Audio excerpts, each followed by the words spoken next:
Good morning, my name is Gianluca Scarpellini and I'm here to present our work titled Lifting Monocular Events to 3D Human Poses. Our proposal adopts a single stream of monocular events in order to predict the 3D human poses of a subject moving in a scene. We also propose a novel synthetic dataset from the standard Human 3.6M and also show some experiments for the best representations and best backbones of our model.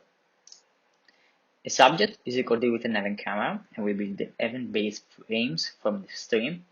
After that, we predict 3 sets of heatmaps, each one related to a specific plane of the 3D cube surrounding the subject. And in the end, we triangulate these points in order to predict each joint of the skeleton. You can see here the result.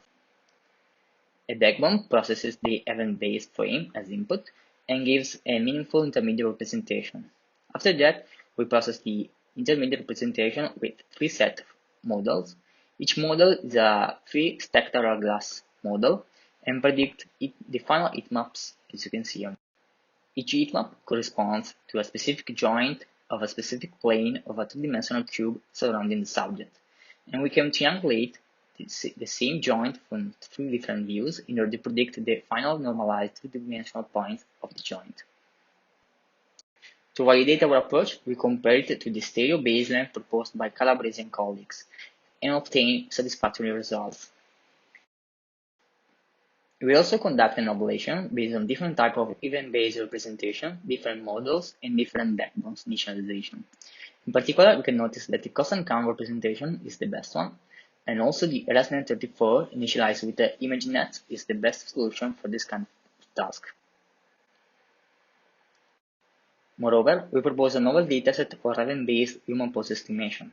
It's called Event Human 3.6M and it's obtained by synthesizing events from the standard Human 3.6M dataset.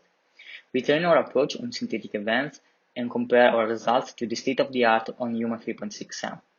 We also release the code and the dataset for further research on the topic.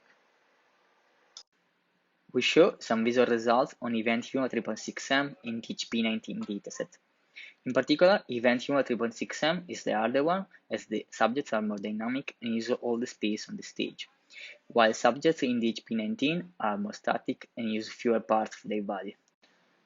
To conclude, we conducted experiments on different scenarios and on different datasets, and we noticed that the main causes of failure are static movements and occluded parts of the body.